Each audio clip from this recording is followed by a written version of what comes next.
Assalamualaikum warahmatullahi wabarakatuh.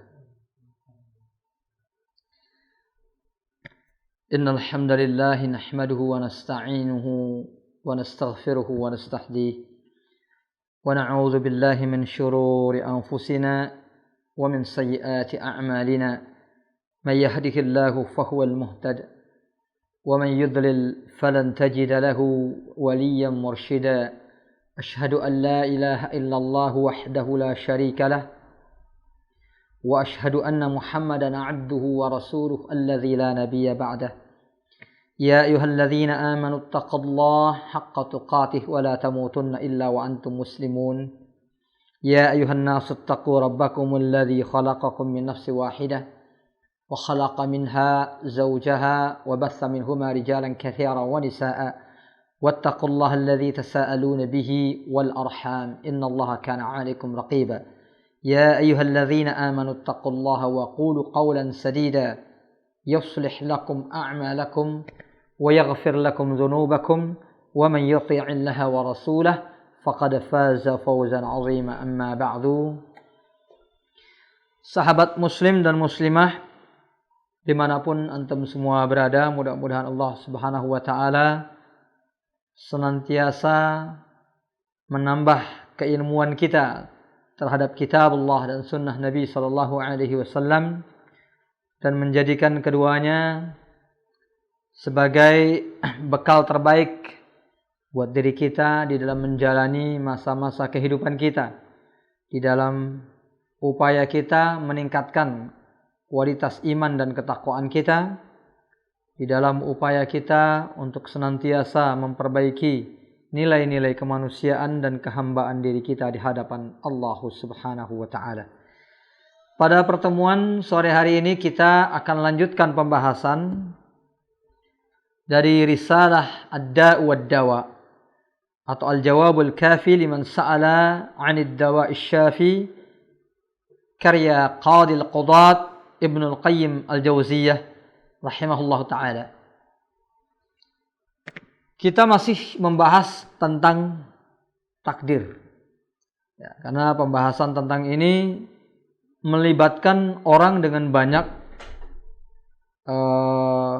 latar belakang keyakinan mereka, melibatkan banyak orang dengan setumpuk kebenaran yang mereka miliki, atau sebagian orang lain dengan setumpuk kesalahan yang mereka miliki di dalam memaknai dan mengamalkan takdir Allah Subhanahu wa ta'ala.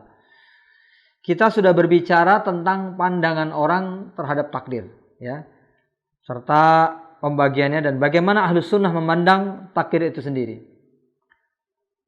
Di luar persoalan pandangan terhadap takdir, taruhlah keyakinan terhadap takdir itu sudah kita pastikan bagi orang yang benar-benar memahaminya secara benar.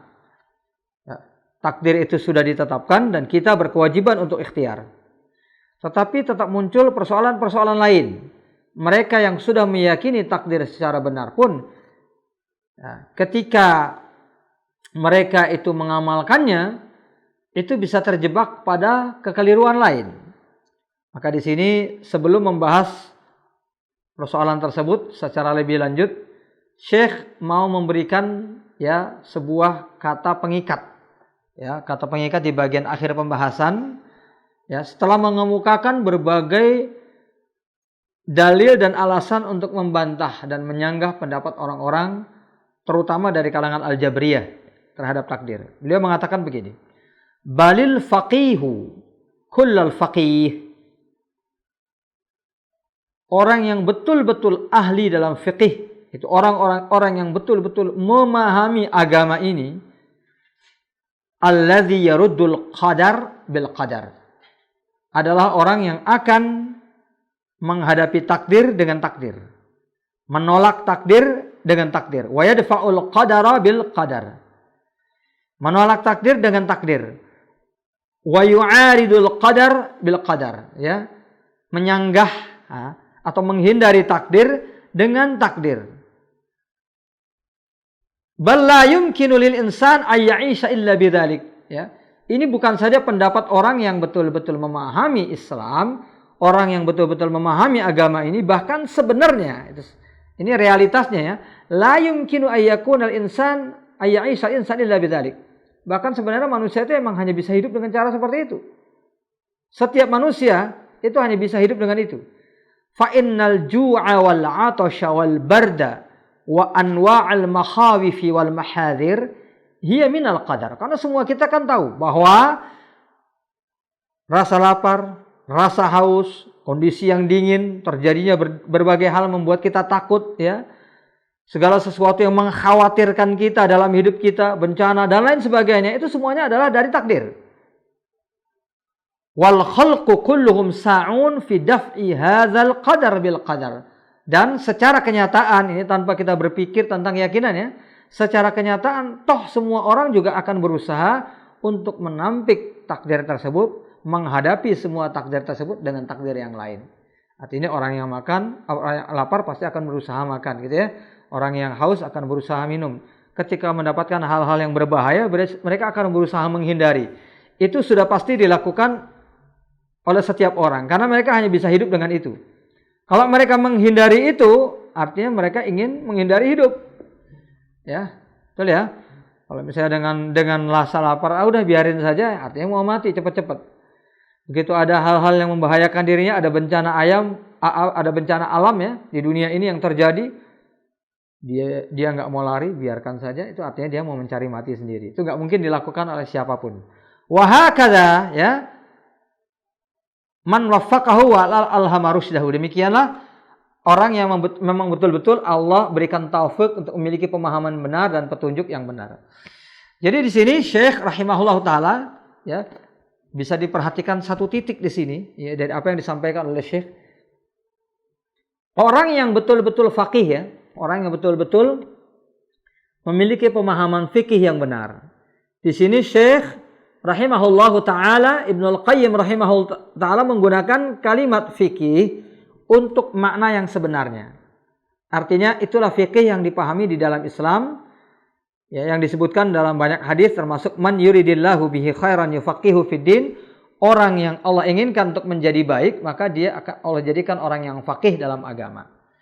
Karena kalau kita bicara faqih dalam kitab-kitab agama umumnya, itu banyak sekali kata faqih itu hanya digunakan untuk istilah fikih saja.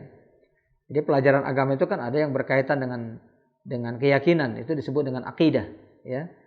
Ada yang berkaitan dengan syariah ya. Dengan hukum itu disebut dengan fikih.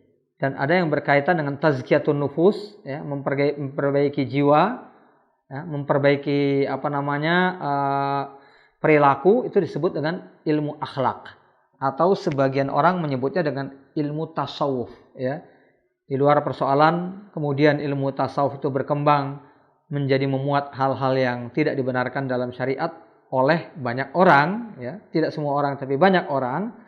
Tetapi kata tasawuf sekali lagi secara makna sebagai bahasa dari ilmu tazkiyatun nufus boleh-boleh saja ya. Kita mau menggunakan kata ilmu akhlak boleh, ilmu tazkiyatun nufus boleh, ilmu tasawuf boleh. Hanya penggunaan ilmu tasawuf ya perlu berhati-hati karena sudah banyak orang yang menggunakannya secara salah, itu saja. Tapi pada hakikatnya itu tidaklah salah. Nah, kita kembali kepada persoalan. Kata fikih biasanya digunakan untuk memahami persoalan-persoalan yang berkaitan dengan syariat atau hukum. Tapi sebenarnya itu pembagian ilmiah orang belakangan gitu ya. Ketika orang-orang sudah membagi pelajaran agama itu ada ilmu tafsir, ya, ada ilmu fikih, ada ilmu akidah, ada ilmu tasawuf. Tapi sebenarnya fikih itu sendiri adalah pemahaman agama secara keseluruhan. Ya. Jadi ilmu akidah itu juga ilmu fikih. Ya. Ilmu tentang tazkiyatun nufus itu juga ilmu fikih. Itu sebenarnya seperti itu. Karena siapapun yang Allah inginkan kebaikan baginya akan Allah jadikan dia orang yang faqih, ahli fikih dalam agamanya. Itu berarti seluruh pemahaman tentang agama. Karena ketika kita berbicara tentang akidah, kita perlu fikih, perlu pemahaman yang benar. Ketika kita berbicara tentang hukum syariah, pasti kita harus memiliki fikih atau pemahaman yang benar. Begitu juga ketika kita mau berbicara tentang tazkiyatun nufus atau akhlak. Kita perlu pemahaman yang benar. Jadi salah orang yang mengatakan misalnya hanya dengan ilmu fikih syariah saja, itu orang itu menjadi tidak bisa menghindarkan hal-hal yang syubhat misalnya. Karena antara pemahaman fikih dengan pemahaman akhlak itu nggak bisa dipisahkan. Ya, saya memberikan contoh satu ya. Satu contoh yang kita pahami dari firman Allah, "Faman ya'mal mithqala dzarratin khairan yarah wa man ya'mal mithqala dzarratin syarran yarah."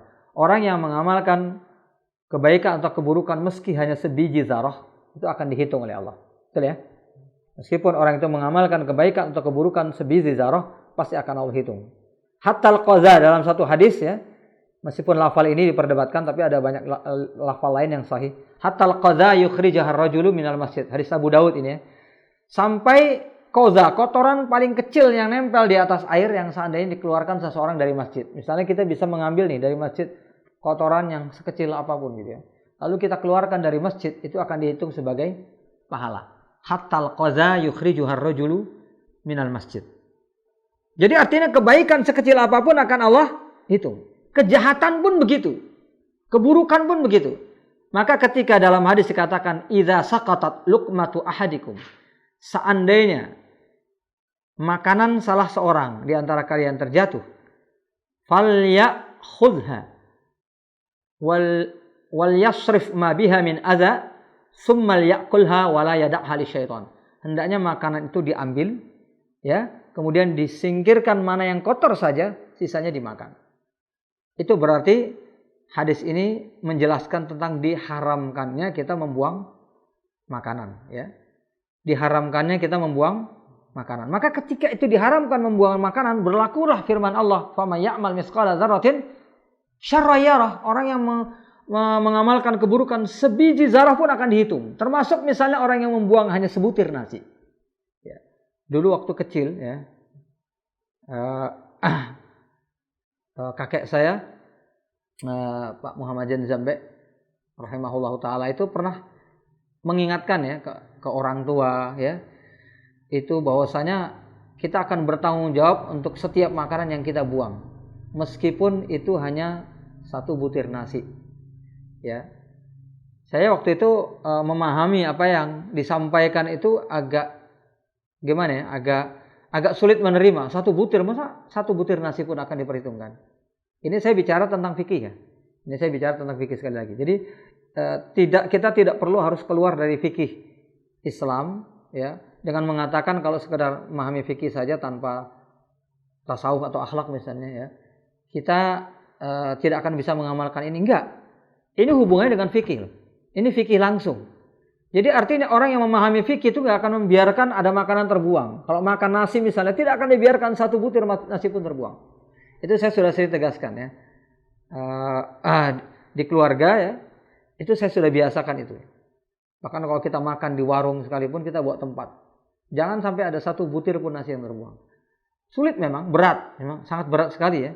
Kadang-kadang perjuangan kita itu menyisihkan antara nasi yang lengket di tulang misalnya yang tidak kita makan. Itu kan butuh perhatian. Tapi saya ingat, "Faman ya'mal mithqala dzarratin syarran yarah." Ketika Nabi melarang kita membuang makanan kecuali bagian yang kotor saja, berarti seluruh makanan sekecil apapun itu haram untuk dibuang. Kalau kita buang berarti kita membiarkannya untuk menjadi makanan setan. Ini fikih, salah satu di antaranya. Saya katakan, ketika kita betul-betul memahami fikih dalam agama, maka otomatis segala yang berkaitan dengan akhlak akan masuk di dalamnya. Segala yang berkaitan dengan tauhid akan masuk di dalamnya. Kita bicara masalah fikih agama nih ya. Masalah haram dengan enggak haram, kan gitu ya. Kita membicarakan kejelekan orang ya. Atau kita bersuudzon. Kalau membicarakan taruhlah ada lafal yang keluar dari mulut kita, tapi kita bersuudzon. Suudzon itu kan enggak kelihatan gitu loh. Tapi ketika kita berbicara tentang fikih ya, bahwa suudzon itu perbuatan haram ya. Wala yaghtab ba'duhum ba'dha ya, kita tidak boleh inna ba'da dzanni ismun, sesungguhnya persangkaan itu ya adalah sebagian di antara dosa. Ini kan tidak kelihatan gitu loh. Tidak terlihat oleh siapapun dan tidak ada yang tahu siapapun tentang perbuatan kita. Suudzon kita tuh enggak akan diketahui orang kecuali kalau kita ucapkan. Saya menyangka fulan demikian ya. Itu sudah bercampur antara suudzon dengan istihza, dengan menghina. Tapi kalau semata-mata suudzon itu hanya dalam hati. Kalau udah dikeluarkan, udah istihza, udah ihtiqar, udah menghina. Nah, kalau bicara tentang suudzon, kan nggak ada orang melihat nih. Maka tentunya kita akan memikirkan hal-hal yang sifatnya gaib. Kalau kita takut kepada Allah, kita tahu Allah, innallaha sami'um basir. Ya, sesungguhnya Allah itu maha melihat. Allah itu maha mengetahui. Bahkan mungkin meskipun kita mengucapkan kata-kata ejekan kepada orang yang tidak didengar oleh siapapun. Kan kadang-kadang kita marah sama orang sambil ngerendang, kurang ajar gitu. Kita sengaja mengucapkan pelan supaya nggak didengar. Karena kalau orang itu dengar, kita juga takut. Ya, misalnya seperti itu. Nah, kalau di Jawa namanya ngerendeng. Ya, mengucapkan sesuatu, tapi tidak sampai didengar orang lain. Nah, kalau kita bicara tentang fikih, kita nggak akan bicara tentang lahiriah saja gitu loh. Kita pasti akan menyangkutkannya dengan ilmu tauhid juga gitu. Wa ma yalfizu min qaulin illa ladaihi raqibun atid. Setiap ucapan yang kita sampaikan itu pasti akan didengar oleh raqib dan oleh atid, ya. Oleh raqib atid, ya. Raqib atid ini dua sifat tapi satu malaikat, ya. Bukan malaikat raqib dan malaikat atid, itu yang benar, ya. Raqib atid itu adalah malaikat yang memiliki sifat raqib dan memiliki sifat atid. Selalu mengawasi kita, selalu berada di dekat kita. Itu Pak malaikat yang mencatat perbuatan-perbuatan buruk kita. Jadi kita kembali, ya. Jadi kalau kita sudah bicara tentang kata fikih menurut pengertian yang benar, itu pasti tidak hanya berkutat tentang persoalan hukum syariat, ya. Tapi juga pasti akan melibatkan tauhid, pasti akan melibatkan akhlak. Tidak ada persoalan-persoalan fikih itu yang tidak akan melibatkan keduanya.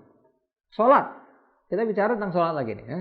Salat, kalau kita bicara fikih salat, ya, kita bicara fikih salat kan kita bicara tentang bagaimana tata cara sholatnya dari awal sampai akhir, gitu ya.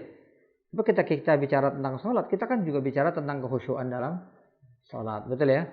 Wah, apa yang dilihat oleh Nabi, ya, ada sahabat yang bergerak terus, ya, yang seorang yang bergerak terus dalam sholatnya, kemudian Nabi langsung melarang dia. Lau khasya'a hadza khasya'at jawarihu. Kalau yang ada di dalam hati ini khusyuk, pasti badan juga akan jadi khusyuk, ya. Ada hubungannya nggak antara lahir dengan batin? Ada, ya. Jadi Nabi melarang perbuatan seseorang yang kelihatan zahirnya itu seperti orang nggak nyaman dengan sholatnya, gerak sana gerak sini. Maka Nabi mengatakan kalau hatinya khusyuk, maka seluruh anggota tubuhnya akan khusyuk. Jadi kita bicara tentang fikih apapun, itu pasti ujungnya akan mengaitkan dengan akhlak, mengaitkan dengan tauhid. Infak sedekah misalnya. Ada infak yang terang-terangan dan ada infak yang sembunyi. Itu kan masalah fikih. Infak boleh dilakukan terang-terangan, boleh dilakukan sembunyi-sembunyi. Tapi ketika kita berbicara tentang dua hal itu, para ulama pasti akan membahas. Seandainya seseorang itu khawatir dirinya itu akan bersikap riya, maka lebih baik dia bersedekah sembunyi-sembunyi, nggak usah dikasih tahu. Tapi kalau dia yakin dia tidak riya, bahkan dia ingin menunjukkan sedekah itu supaya orang lain ngikut, maka akan lebih baik sedekah itu dilakukan terang-terangan. Ini bicara masalah fikih, ya. Masalah bersedekah. Tapi ternyata juga mengaitkan masalah akhlak, masalah tasawuf, masalah keyakinan apa? Tentang riya. Kan gitu ya? Bisa dipahami di sini, bisa ditangkap ya? Nah, jadi itu artinya kita nggak mungkin bisa berbicara masalah fikih tanpa mengaitkan akidah, tanpa mengaitkan masalah akhlak, ya. Oleh sebab itu kata faqih dalam ucapan para ulama, ya, itu dimaknai seluruh pemahaman tentang agama. Seluruh pemahaman tentang agama. Kita berikan contoh lain yang jelas lafalnya dalam hadis, ya. Lafalnya langsung lafal fikih, ya. Ini hadis dari Ammar bin Yasir. Suatu saat Ammar bin Yasir itu berkhutbah, ini bukan di masa Nabi, ya.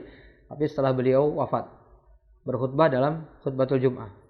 Fa'ablagha wa aujaz. Dalam riwayat dikatakan beliau berkhutbah sangat jelas sekali khutbahnya, tapi pendek, nggak panjang. Kemudian setelah selesai khutbah, teman-temannya mengatakan, laqad ablaghta wa aujazta. Kamu berkhutbah itu bagus sekali, ya, ringkes, padat, tapi gampang dipahamin, kira-kira seperti itu.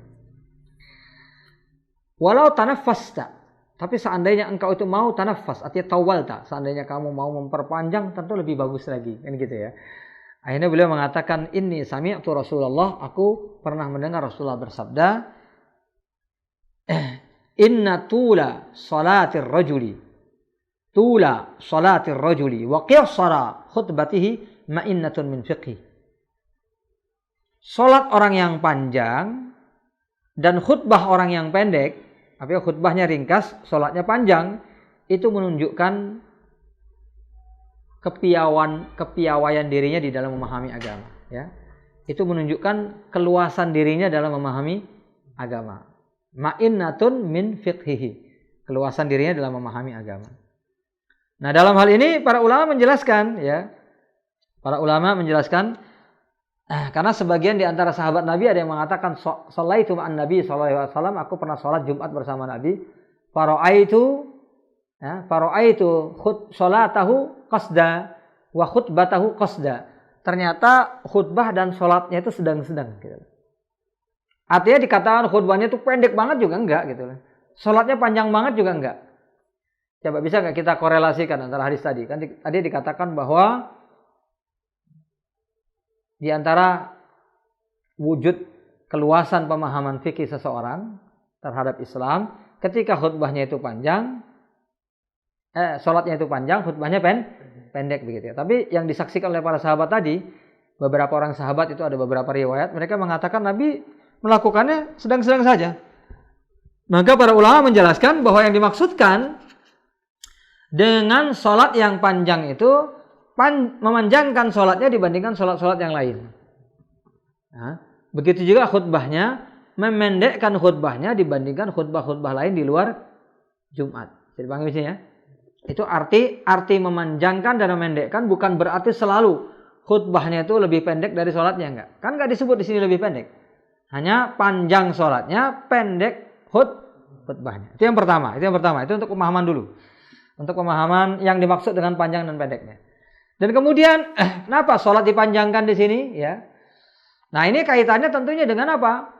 Dengan fikih dan pemahaman agama untuk yang pertama, yaitu tentang memanjangkan sholat.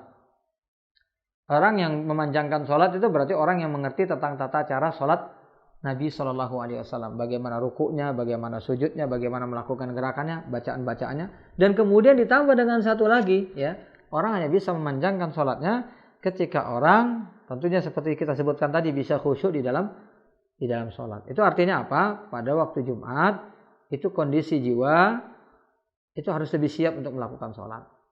Ya, karena sholat yang dilakukannya harus lebih panjang, ya, dianjurkan, ya, harus di sini artinya dianjurkan, disunnahkan untuk lebih panjang dari biasanya.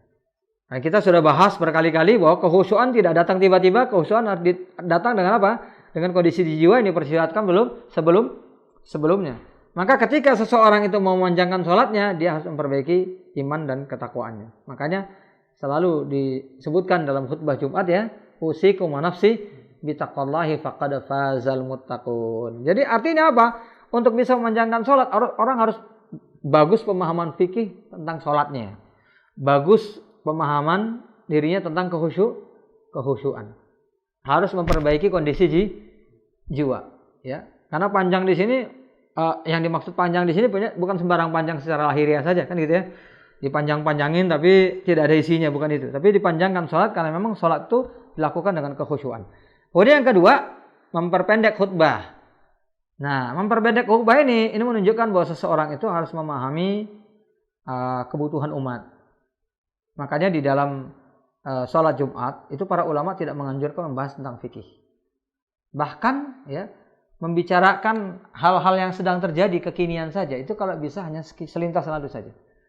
Pembahasannya hanya seputar ketakwaan yang paling banyak. Ini yang sunnah yang sering ditinggalkan oleh banyak orang ini.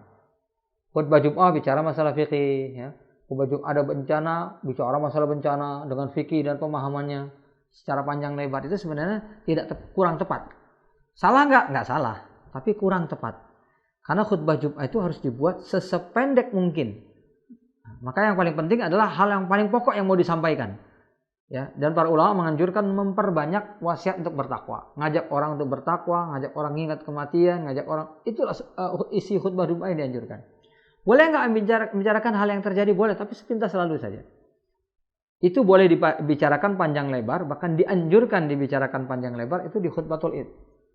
Nah, kalau khutbah Id itu dianjurkan kita bicara tentang keadaan yang terjadi. Tapi kadang-kadang orang mengamalkan beda, pas khutbatul Id malah bicara tentang sejarah. Ya kan? Nah, sejarah tentang penyembelihan. Di situ bicara tentang berbagai macam hukum. Ya, padahal pada saat khutbatul Id itu dianjurkan untuk lebih banyak bicara tentang hal-hal yang terjadi pada saat sekarang ini. Ya, itu yang dianjurkan oleh para ulama. Isi di luar itu boleh nggak? Salah nggak? Nggak. Tapi saya katakan dianjurkan karena itulah sunnahnya. Karena khutbah Jumat itu diupayakan sependek mungkin. Maka hal yang disampaikan hal-hal yang paling pokok. Ya, hal-hal yang paling pokok dalam Islam itu apa sih? Masalah tauhid, masalah ketakwaan itu hal yang paling pokok. Jadi kita kembali kepada pembahasan. Nah, di sini Syekh rahimahullah taala sekali lagi berbicara tentang kefakihan. Dalam membicarakan soal takdir ini juga seperti itu. Orang yang betul-betul faqih, paham agama, pasti ujungnya akan seperti itu. Meyakini takdir, kemudian akhirnya menyikapi takdir dengan takdir. Seperti yang diucapkan oleh Umar bin Khattab, ya, kita tidak menghindari takdir, tapi kita lari dari satu takdir menuju takdir yang lain. Kira-kira seperti itu maknanya. Wa hakadza man waffaqahu Allah wa alhamahu rusydah. Itu kan kondisi orang yang betul-betul telah Allah berikan petunjuk. Yadfa'u qadaral uqubatil ukhrawiyyah biqadari taubati wal iman wal a'mal as-salihah. Menghindari takdir, ya, hukuman di akhirat atau azab di akhirat dengan takdir bertaubat kepada Allah, beriman dan beramal saleh. Kira-kira seperti itu, ya. Fa hadza wizanul qadari. Nah, ini juga bisa dikiaskan untuk hal di dunia. Tadi kan tentang akhirat, ya. Kalau kita mau menghindari azab di akhirat, ya, menghindarinya dengan taubat, dengan iman dan amal saleh. Fa hadza wizan. Ini barometer, ya, untuk mengukur juga takdir dalam al-mukhawwaf, hal-hal yang ditakuti di dunia, di dunia. Wa ma yudaduhu. Ya, untuk menghindari misalnya bencana, ya, tentunya dengan takdir lain, ya. Nah, dengan takdir lain, menghindari penyakit, ya, menghindari dengan takdir lain. Kalau penyakit belum datang, ya, memelihara kondisi tubuh. Nah, karena al-wiqayatu khairun minal ilaj, ya. Berkali-kali Ibnu Qayyim mengatakan memelihara diri dari penyakit itu lebih baik daripada mengobatinya setelah datang penyakit. Ketika penyakit itu pun harus datang, gitu loh. Ya, diobati dengan cara-cara yang syariatkan. Itu yang banyak dibahas sebagainya di kitab ini, ya. Nanti lebih lengkapnya lagi itu dalam At-Tibbun Nabawi. Jadi dalam menghadapi persoalan dunia juga sama. Farabbud daraini wahid. Karena Allah yang menciptakan dunia dan akhirat itu satu. Allah yang maha satu. Allah yang menciptakan dunia, Allah yang menciptakan akhirat. Maka hukum sebab akibatnya pun sama. Ya. Orang berbuat jelek di dunia diganjar jelek di akhirat. Berbuat baik di dunia diganjar baik di akhirat. Begitu juga di dunia. Nah, ada hukum yang namanya kama taro turo. Bagaimana kamu memperlakukan orang, begitu orang akan memperlakukan kamu, ya. Wa jazaa'u sayyi'atin sayyi'atun misluha, ya. Ganjaran dari setiap keburukan itu keburukan yang sama. Jadi kalau kita berlaku baik, kita juga akan mendapatkan perlakuan baik, ya. Bahkan orang-orang tua kita dulu sering bilang, ya, kalau kita berbuat baik kepada orang lain, mungkin secara lahiriah kita nggak dapat balasan dari orang tersebut. Ya, taruh saja misalnya kita orang berduit, orang kaya, gitu, ya. Kita menolong orang, ada orang kita tolong dari mulai dia miskin sampai akhirnya dia punya penghasilan, ya, sampai dia berhasil. Mungkin kita nggak dapat balasan dari dia, ya, secara langsung karena kita lebih kaya dari dia. Tapi bisa jadi nanti anak kita yang akan mengalami hal-hal yang buruk dalam hidupnya, dia akan ditolong oleh orang lain. Jadi kadang-kadang kebaikan itu ya kita terima bukan dari orang yang sama, tapi dari orang lain. Allah mengalihkan kebaikan dan itu waqi', ya, itu persoalan yang realistis, ya, sering dijelaskan oleh para ulama, ya, bahwasanya jazaa'u hasanatin hasanatun misluha sebagaimana jazaa'u sayyi'atin misluha. Jadi di dunia dengan di akhirat hukum sebab akibatnya itu akan sama, ya. Setiap orang berbuat baik pasti orang akan memperlakukan dia dengan baik, ya. Kalau orang itu berbuat jelek dia akan diperlakukan secara jelek juga. Mungkin kita tidak dibalas oleh orang itu, tapi kita akan dapat balasan tempat yang lain. Misalnya kita menzalimi orang, ya. Mungkin orang itu nggak mampu balas, dia hanya bisa doa. tapi Allah akan berikan balasan melalui orang lain. Ya, bahkan Allah bisa membalasnya melalui sesuatu yang bukan manusia. Ya, Allah bisa menghukum kita dengan hal yang lain. Jadi itu yang dijelaskan oleh Syekh di sini maksudnya. Ya, wala yunaqidu ba'daha ba'dan wala yubtilu ba'daha ba'dan. Ya, jadi masing-masing tidak ada kontradiksi, tidak ada hal yang berlawanan. Semuanya sama. Jadi bagi orang yang betul-betul memahami fikih takdir, sekali lagi kesimpulannya begitu ya. Karena ini adalah hal yang lazim dilakukan oleh setiap manusia, bahkan oleh orang yang tidak pernah belajar tentang takdir sekalipun. Ya, siapapun orang di dunia ini yang tidak belajar tentang takdir ya. Ya, kalau ada sakit dia pasti menghindar, ya. Betul ya?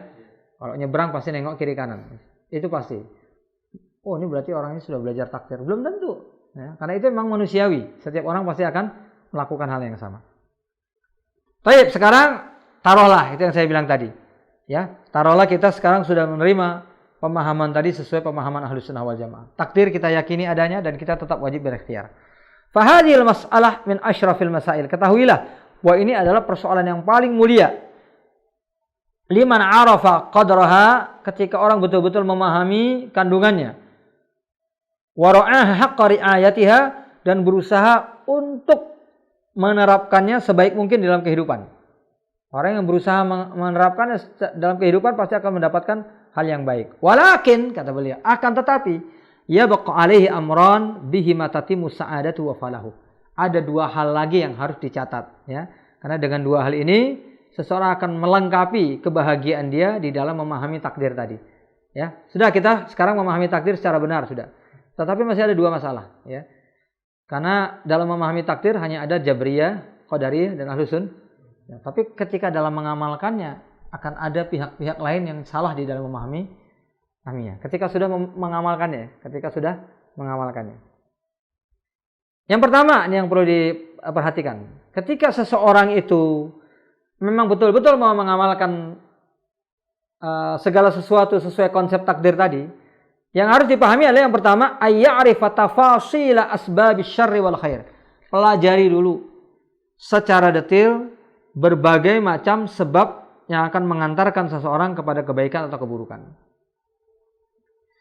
Kan kita sudah tahu keburukan akan diganjar dengan keburukan, kebaikan akan diganjar dengan kebaikan. Nah, detil-detil kebaikan dan keburukan itulah yang harus kita pelajari. Itu kan yang tertinggal yang belum kita pahami ya. Walitakuna lahu basiratan fi dzalika bima yushahiduhu fil alam. Ya, dia harus pelajari tentang syariat, tentang halal, tentang haram, karena dengan itulah dia akan mengetahui nilai-nilai kebaikan ya, kayak yang kita bahas tadi pagi ya. Karena tidak semua yang kita pandang baik pasti baik. Ya, yang kita pandang enggak bagus belum tentu haram ya. Yang kita pandang bagus belum tentu itu dihalalkan ya. Orang membunuh, dibunuh lagi, kan kelihatannya jelek. Betul ya? Qisas itu kan kelihatannya jelek ya. Makanya turun Al-Qur'an, walakum fil qisasi hayatun ya ulil albab, wahai ulil albab, sesungguhnya ada kehidupan di balik setiap pelaksanaan qisas ya. Itu untuk menegaskan gitu bahwa dia tidak seburuk dalam pandangan kita. Ya. Karena ada hikmah-hikmah di balik itu yang mungkin kita enggak pahami dengan betul. Kalau kita paham betul, kita pasti akan tahu tentang hikmah di balik itu. Ya kan sekarang orang ribut dengan banyak kriminalitas. Sekarang orang ribut dengan dianggap murahnya nyawa orang, kan gitu ya. Itu kan akibat dari semua itu. Kemudian banyaknya pencurian, korupsi. Ya kalau mencuri senilai beberapa ratus ribu saja sudah bisa dipotong tangannya misalnya kan gitu. Nah, apalagi kalau korupsi sampai miliaran. Itu kalau punya nyawa 100 sudah harus dibunuh semua itu. Ya kan? Kira-kira seperti itu kan? Dia punya nyawa 100 sudah harus dibunuh semua. Jadi artinya kalau diterapkan hukum Islami niscaya ya para koruptor akan takut ya. Ikhwas fillah yang dimuliakan Allah Subhanahu wa taala. Kita kembali kepada pembahasan ya. Jadi kalau kita mau mengamalkannya kita harus pelajari dulu dong tentang hukum Allah tadi. Nah, secara detail. Wa dzalika bima yushahiduhu fil alam, bisa dipelajari juga dengan apa yang disaksikan di dunia ini.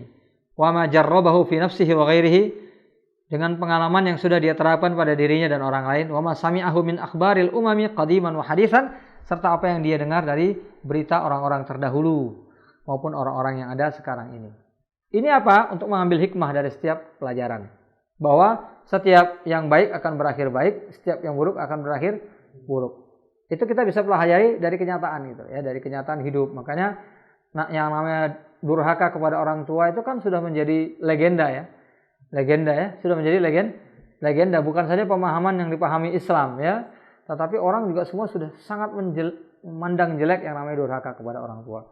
Sehingga muncul macam-macam legenda tentang anak yang durhaka kepada orang tua ya. Nah, itu semuanya adalah apa? Karena kesepakatan umat akan keburukan itu dibalas dengan keburukan. Itu di dunia ya, belum lagi di akhirat.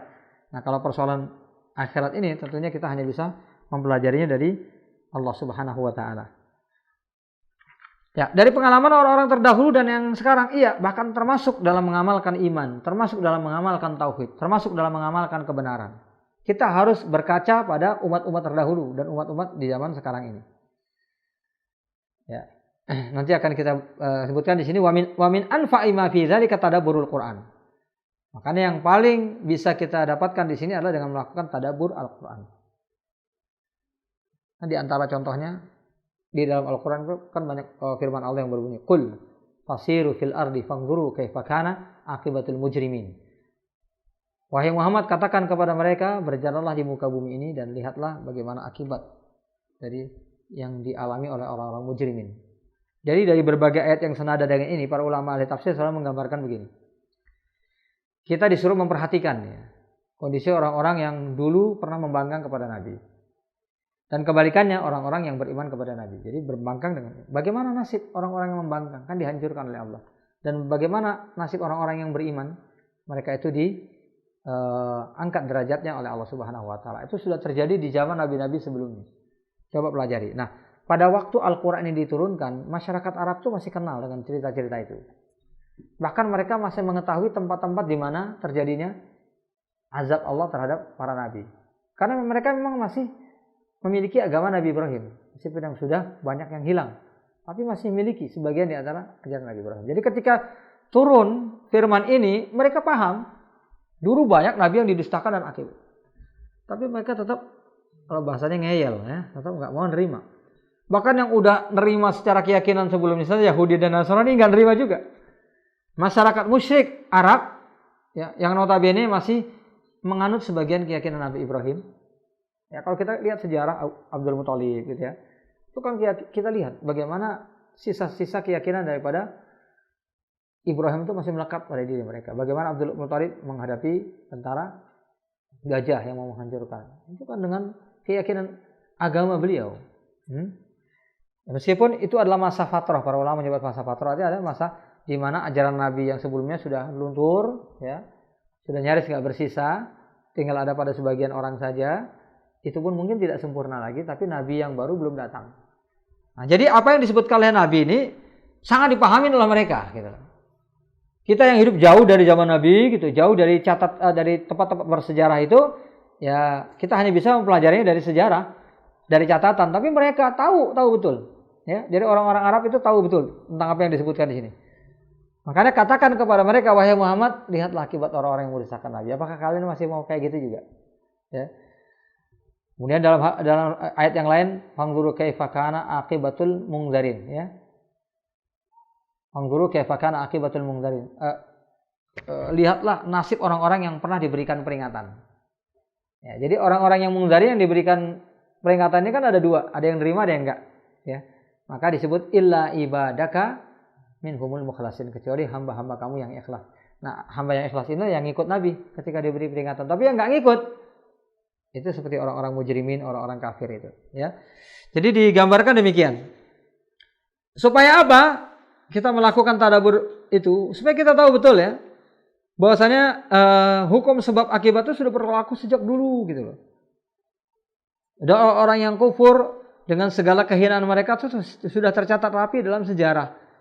Jadi kita jangan melupakan sejarah. Kalau kita bicara tentang sejarah, umat Islam itu paling komplit bicara tentang itu ya. Karena sejarah yang dimaksud umat Islam bukan hanya sejarah satu negara, ya, tapi sejarah umat manusia secara keseluruhan. Ya. Kita nggak boleh melupakan sejarah, ya.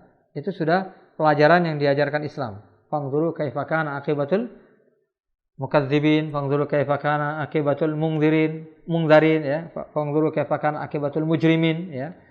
Itu banyak. Bahkan juga musyrikin ya, orang-orang musyrik. Bahwa di masa dahulu juga ada orang-orang musyrik yang seperti kaum musyrik Quraisy. Ya.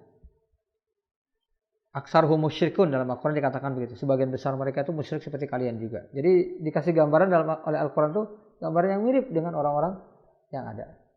Tapi ternyata mereka tidak juga beriman kepada Allah ya. Fa'innahu kafilun ya. Yang pertama, kalau kita mau mendapatkan hal yang pertama, mempelajari tentang kebaikan dan keburukan, fa'inna min anfa'i ma fi dzalik, yang paling bermanfaat tentunya adalah dengan merenungi dan mempelajari Al-Quran. Fa'innahu kafilun bidzalika ala akmalil wujuh ya. Karena kalau kita mempelajari Al-Quran seutuhnya itu sudah cukup ya. Sudah cukup dilihat dari berbagai sisi. Wa fihi asbabul khair wasyarr.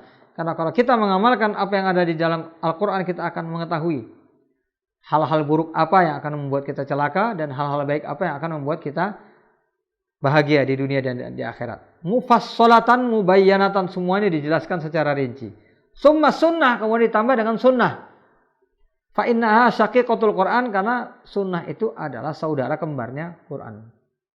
Sunnah itu pada hakikatnya adalah Quran, ya. Cuman dia adalah Quran secara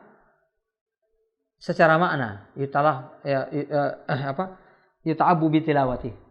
Sementara lafalnya adalah lafal Nabi sallallahu alaihi wasallam. Maknanya adalah Al-Qur'an, lafalnya adalah lafal Nabi. Karena Nabi itu la yantiqu 'anil hawa illa in huwa illa wahyu yuha. Nabi tidak berbicara sesuai dengan hawa nafsu, tapi berdasarkan wahyu dari Al-Qur'an. Makanya di dalam hadis dikatakan, ala inni utitul Qur'an wa mithlahu ma'ah. Sesungguhnya kepadaku telah diturunkan Al-Qur'an dan yang setara dengan Al-Qur'an. Mithlahu itu setara dengan Al-Qur'an, yaitu sunnah. Ini menunjukkan bahwa sunnah itu adalah Al-Quran juga secara makna. Makanya Syekh Muhammad Nasruddin Al-Albani menjelaskan ya, ketika Allah berfirman, inna nahnu nazzalna Al-Quran wa inna lahu lahafidun. Kami, kata Allah, menurunkan Al-Quran dan kami pasti menjaga Al-Quran. Janji ini bukan janji untuk menjaga Al-Quran saja, tapi juga menjaga hadis-hadis Nabi SAW. Ya. Karena kalau hadis-hadis Nabi itu hilang, berarti hilang makna Al-Quran. Betul nggak? Ya, kalau hadis-hadis Nabi itu hilang, berarti hilang makna Al-Quran. Sebagian lafal mungkin. Karena kalau kita baca hadis kan ada yang perbedaan lafal satu dengan yang lain gitu ya.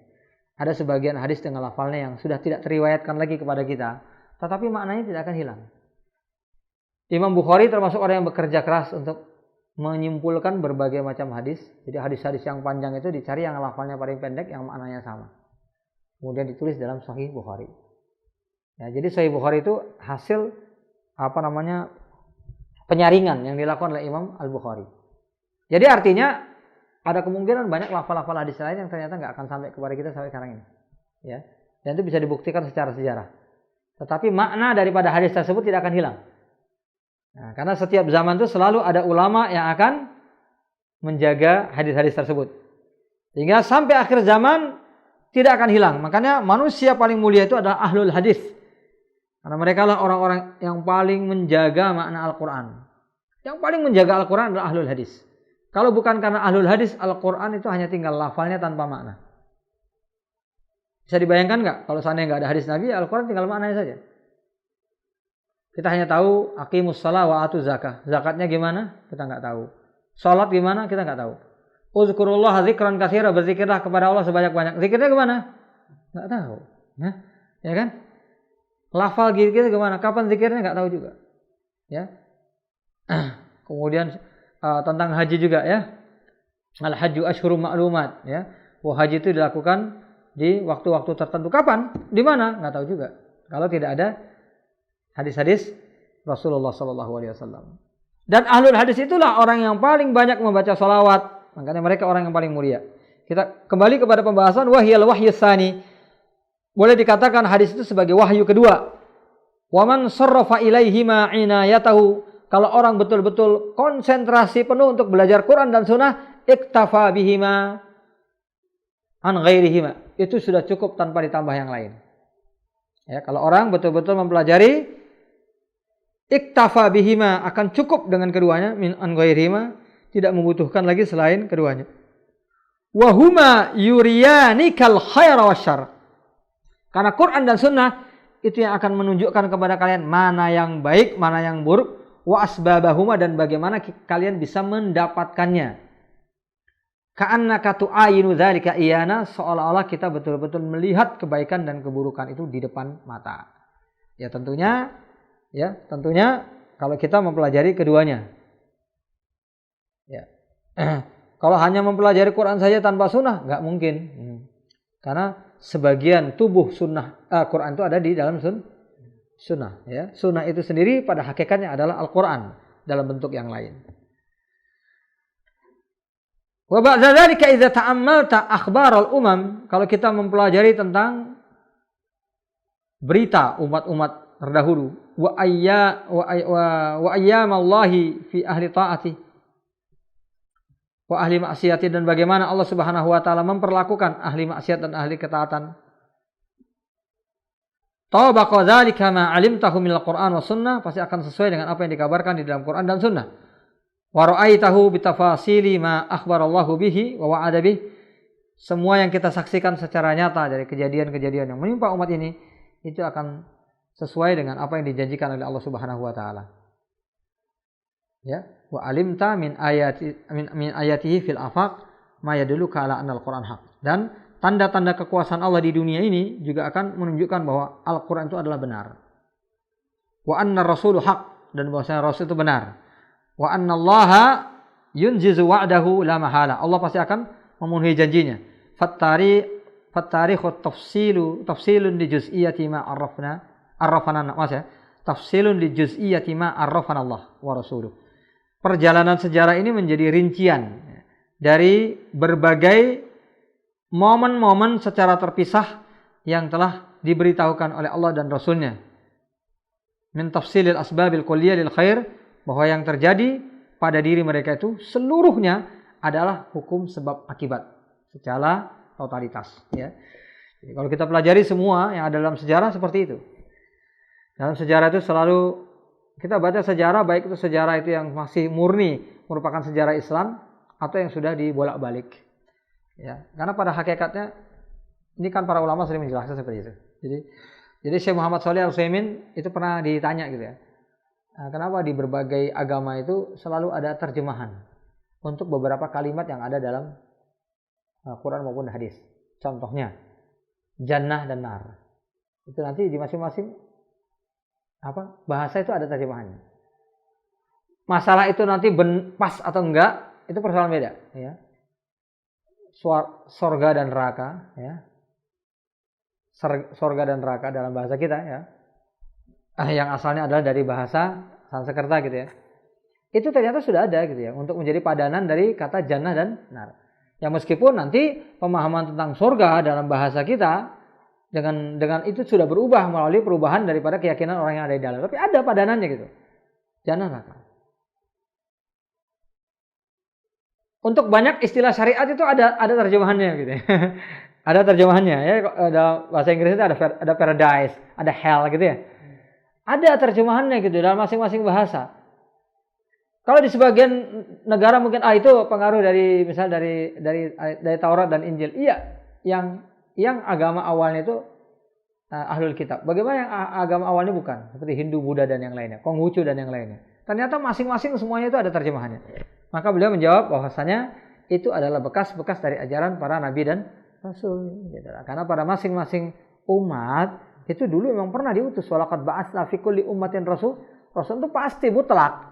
Di setiap daerah di dunia ini yang ada manusianya itu pernah diturunkan kepadanya para nabi dan para rasul. Maka ada kemungkinan tokoh-tokoh yang dihormati dalam sejarah gitu ya, yang ibarat legenda, bisa jadi sebagian di antaranya asalnya adalah para nabi dan rasul, tapi kita tidak boleh memastikannya tanpa dalil ya. Karena yang boleh kita yakini dari nabi dan rasul hanya yang disebutkan dalam Quran dan sunnah saja, selain itu tidak boleh. Yang disebutkan dalam Quran dan sunnah pun hakikat mereka juga kita nggak tahu ya. Kita nggak boleh memastikan misalnya bahwa yang dimaksudkan dengan nabi itu mungkin yang di negara kita dulu dikenal dengan ini. Nggak bisa. Oh, mungkin yang dimaksud dengan nabi ini adalah dulu yang dikenal di negeri Cina dengan ini. Nggak boleh juga. Nah, karena itu mencocok-cocokkan ya, hanya mencocok-cocokkan dari literatur sejarah, akhirnya membawa kita kepada pemaksaan untuk memastikan sesuatu yang tidak dijelaskan di dalam kitabullah dan sunnah Nabi Shallallahu Alaihi Wasallam. Padahal agama ini ada keyakinan-keyakinan yang nggak boleh kita yakini secara tafsil karena tidak ada tafsilnya. Ketika tidak ada rinciannya, jangan kita yakini secara rinci berdasarkan pemahaman kita. Tapi harus kita pahami secara global. Kalau itu disebutkan global, kita pahami secara rinci kalau disebutkan secara rinci. Jadi itu kembali ya kepada pembahasan demikian. Nah, kemudian bagian selanjutnya yang kedua. Tadi kan yang pertama. Setelah kita memahami takdir dengan baik, yang pertama yang harus kita pahami bagaimana kita mendapatkan yang baik dan buruk tadi. Kembali kepada agama ya, kembali kepada kitabullah dan sunnah Nabi, serta melihat akibat yang ada di alam semesta ini. Jadi makanya kalau kita belajar Islam, tetap kita harus melihat konteks kehidupan alam semesta ini. Ya, praktek nilai-nilai Islam itu yang ada di alam semesta. Maka ketika banyak di antara kita yang bertanya tentang persoalan keluarga gitu, saya sering mengatakan kita jangan melihat hanya dari dalil-dalil yang ada dalam Quran dan Sunnah saja. Kita juga pertama harus melihat penafsiran para ulama, contoh-contoh yang diberikan oleh para ulama ya dari dalil-dalil tersebut. Dan kemudian praktek dalam kehidupan nyata. Dan praktek dalam kehidupan nyata itu kadang-kadang kita membutuhkan pengalaman dari orang yang hidup. Bukan dari Quran dan Sunnah, tapi dari pengalaman orang yang hidup. Misalnya ashiruhunna bil ma'ruf tadi ya, memperlakukan istri dengan baik. Kita nikah dengan seseorang ya. Kita harus tahu dong, apa hal-hal yang paling membahagiakan bagi wanita yang tinggal di tempat ini. Beda kan? Hal-hal yang membahagiakan wanita di Indonesia dengan di Barat misalnya. Di sini dengan di Arab. Beda. Bahkan makanan aja beda gitu loh. Artinya wa ashiruhunna bil ma'ruf itu kalau kita amalkan tanpa kita melihat realitas yang ada di sekitar, mungkin apa enggak? Enggak mungkin gitu. Tidak akan mungkin. Makanya Al-Qur'an menyuruh kita untuk mengambil ibrah, i'tibar dari kenyataan hidup orang-orang yang ada di sekitar kita. Termasuk dalam kehidupan rumah tangga tadi ya. Dia pengalaman kita harus seorang suami itu harus mengalah dengan kekurangan istri dan kekurangan kebalikannya juga istri dengan kekurangan suami. La yafrik mu'minun mu'minatan in kariha minha khuluqan radiya minha khuluqan akhar. Kalau ada akhlak atau perilakunya yang enggak bagus, pasti ada akhlak lain yang bagus yang membuat dia senang. Kan gitu ya? Secara makna begitu gitu. Tapi secara praktek di dalam kenyataannya gitu. Di dalam kenyataannya ya. Bagaimana teori kita itu ngalah ya. Bagaimana kita ngalah, si istri itu ngalah dengan suami, suami itu ngalah dengan istri, ya. Caranya gimana? Kadang-kadang orang tua akan mengamalkan gini loh. Pengalaman kami itu, kalau suami itu sedang marah, nah, hal yang paling disenangi itu kayak gini, kayak gitu. Detilisasi itu berbeda dan bisa jadi itu sesuai dengan karakter yang ada di masyarakat setempat, yang mungkin nggak bisa digunakan di tempat yang lain gitu loh. Ya kan? Ya. Nah, di satu daerah mungkin istri itu kalau udah pusing sedikit bawa keluar jalan seneng dia. Ya, betul ya. Nah, itu dia Nabi lu ketika Aisyah itu sedang di rumah ya, sedang kurang nyaman, beliau akan bawa keluar. Kadang-kadang diajak lari-lari, di dalam hadis itu ada sampai diajak nonton orang yang latihan perang gitu kan. Kan itu kan yang dilakukan Nabi ya. Kalau itu mungkin untuk wanita sekarang nggak nyambung gitu. Diajak suruh ngelihat kayak gitu tuh malah pulang stres dia ya. Ya, karena itu bukan hal yang lazim di zaman Nabi, emang zaman peperangan. Jadi ngelihat kayak gitu itu ya sudah biasa. Sekarang lihat orang tombak-tombakan, wah, pulang nggak bisa tidur dia nanti. Betul nggak?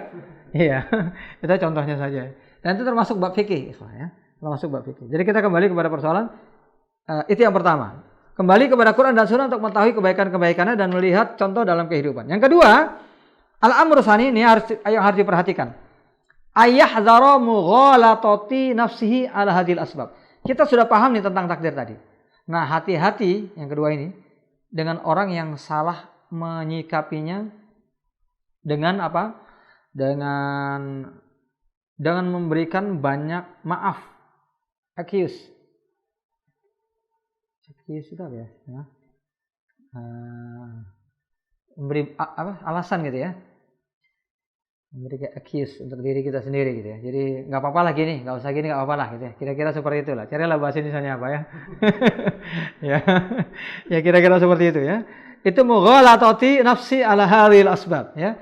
Jadi orang itu yang banyak memberikan ruang kelonggaran-kelonggaran lah untuk dirinya sendiri. Wa hadza min ahammil umur. Nanti akan diberikan contohnya supaya kita paham ya.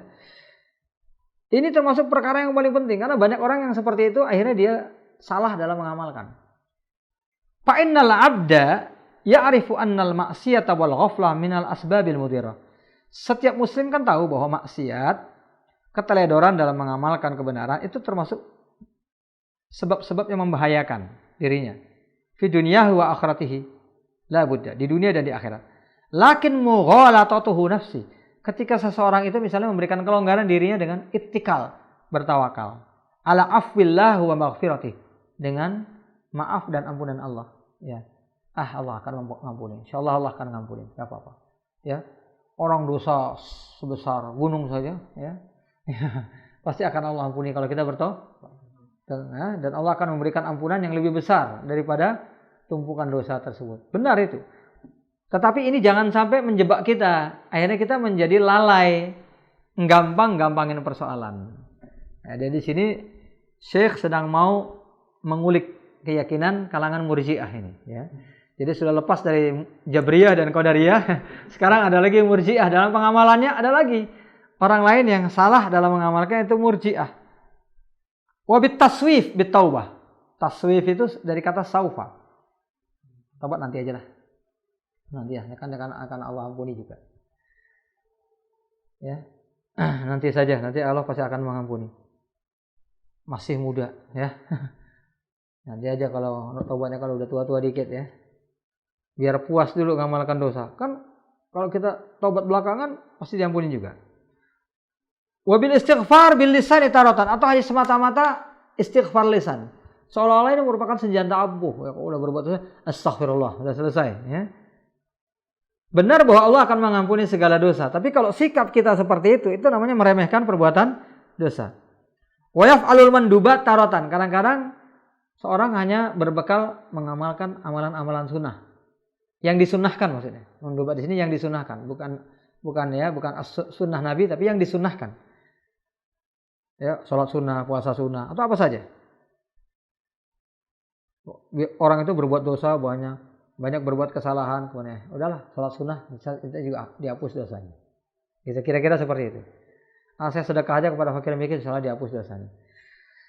Kalau kita bertobat dengan benar-benar bertobat, kemudian kita bersedekah sebagai kebaikan dengan harapan akan diampuni dosa, ya kita betul-betul bertobat dan di situ ada unsur nadamah, penyesalan atas dosa tersebut, itu benar gitu. Tapi kalau dengan unsur meremehkan itu berbeda. An-nadamah itu taubah. Hakikat taubat itu penyesalan. Jadi nggak boleh penyesalan itu hilang. Kalau apa yang dilakukan di sini ini nggak ada penyesalan, malah gampangin, ya. Wabil ilmi tarotan. Ini yang bahaya lagi dengan ilmu. Kan dikatakan di akhir zaman nanti akan banyak orang yang berilmu meskipun sedikit amalnya. Itu lebih baik daripada orang yang beramal tapi sedikit ilmunya. Ya, pernah dengar tentang itu? Itu di akhir zaman, tanda-tanda akhir zaman. Akan banyak orang yang berilmu meskipun amalannya sedikit. Ya, itu lebih baik daripada orang yang beramal pada masa itu tapi tidak berilmu.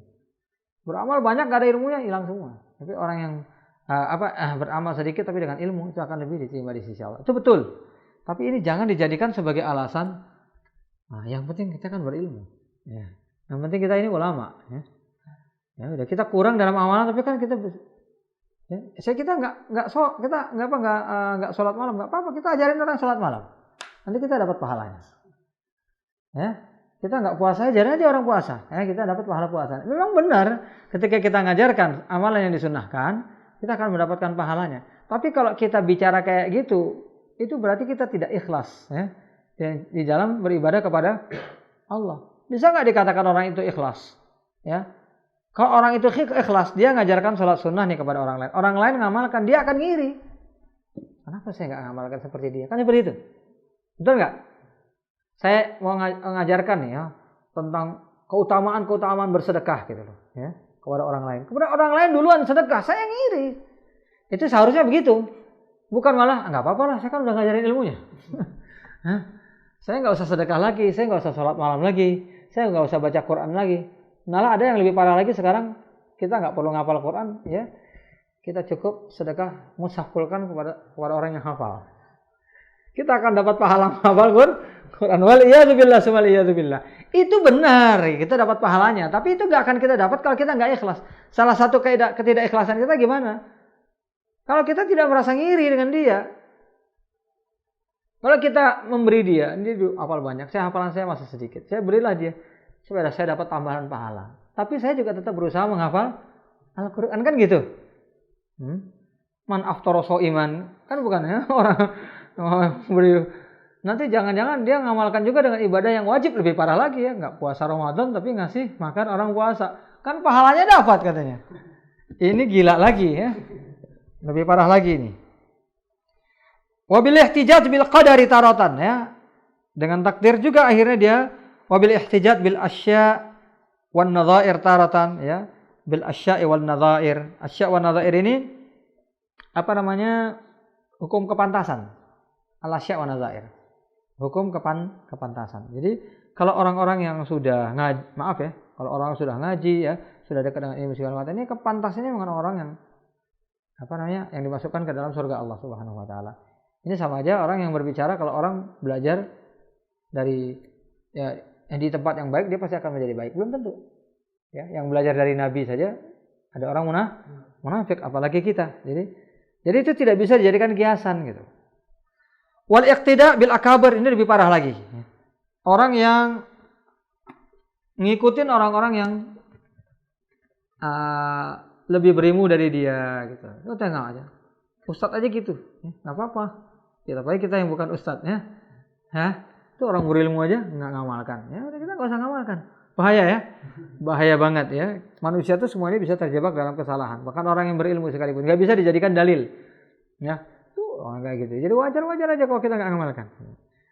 Wa katsirun minan nas man yadhunnu annahu law fa'ala ma fa'ala summa qala astaghfirullah. Banyak orang yang mengira meskipun dia melakukan dosa apapun, sekadar dia mengucapkan astaghfirullah, udah selesai perkara.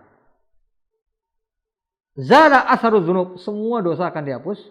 Waroha hadza bihadza. Ya, dengan istighfar tadi, maka seluruh bekas perbuatan dosa kita itu akan hilang. Sebenarnya apa yang mereka ucapkan itu kalimat yang benar, tetapi yang diinginkan salah. Kalimatu haqqin yuradu bihal batil. Allah akan mengampuni dengan satu istighfar, bisa. Memang iya. Ketika istighfar itu betul-betul taubat. Ketika taubat pasti benar-benar nyesel. Ketika nyesel dia berjanji gak akan ulangi lagi, kan gitu. Kalau ada hutang sama orang lain dia dibayar.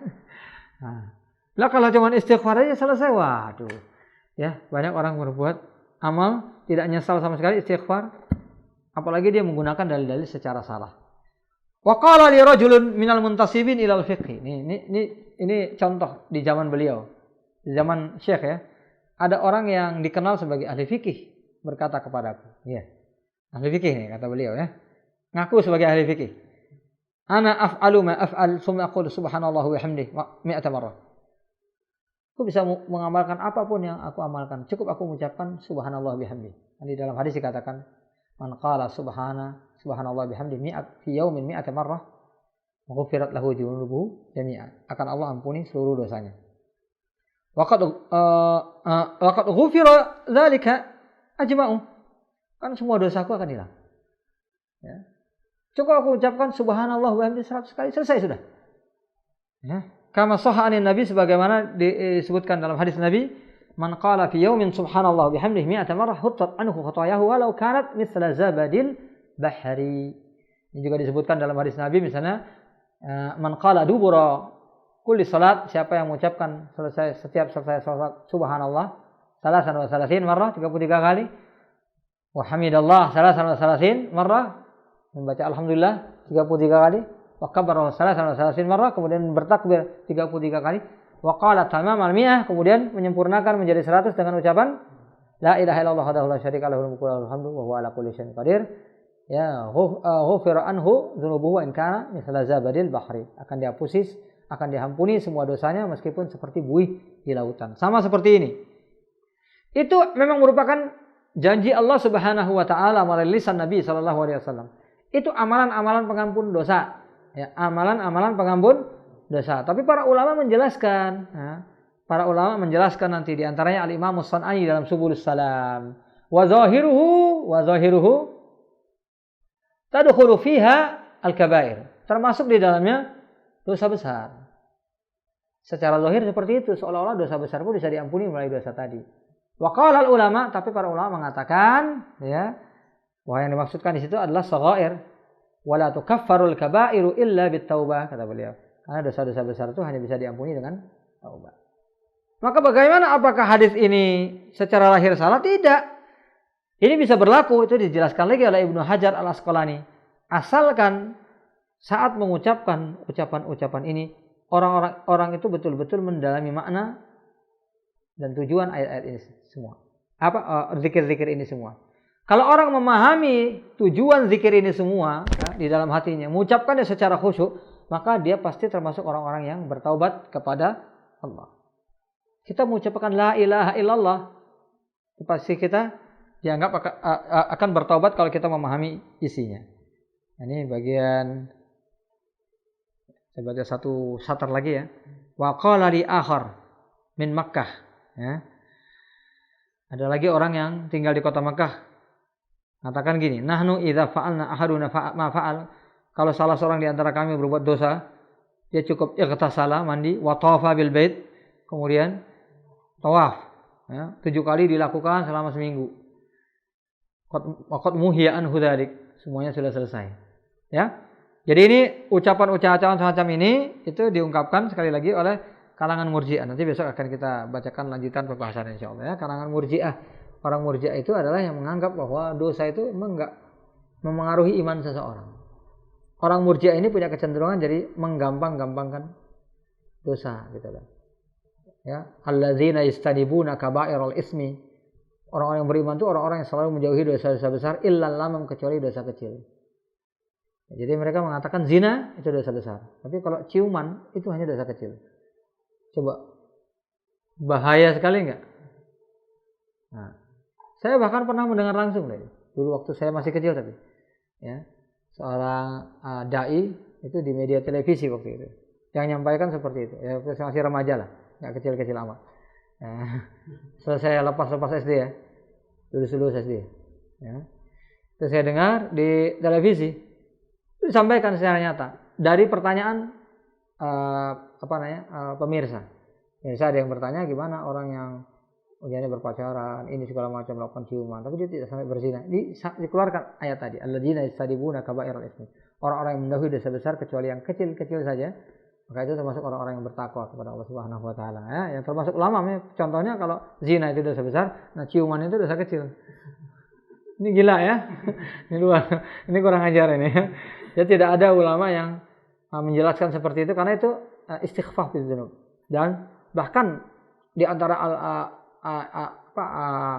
ulama, di antara ulama itu Al-Imam An-Nawawi itu pernah mengatakan, Al-Imam An-Nawawi, ada beberapa ulama yang mengucapkan kata-kata yang sama, tapi di antaranya Imam Nawawi pernah mengatakan salah satu yang menyebabkan dosa kecil berubah menjadi dosa besar adalah al-istighfaf bidzunub. Menganggap remeh dosa. Jadi dosa kecil ketika dianggap remeh itu berubah menjadi dosa besar. Itu karena sikapnya yang menganggap remeh dosa tadi. Itu saja yang dapat saya sampaikan. Mohon maaf atas segala kekurangan. Ini ada kelebihan waktu 8 menit ya. Ya. Karena di sini bebas ya. Ya. Enggak ada yang berhentiin ya. Jadi kebablasan ya. Saya cukupkan di sini. Assalamualaikum warahmatullahi wabarakatuh.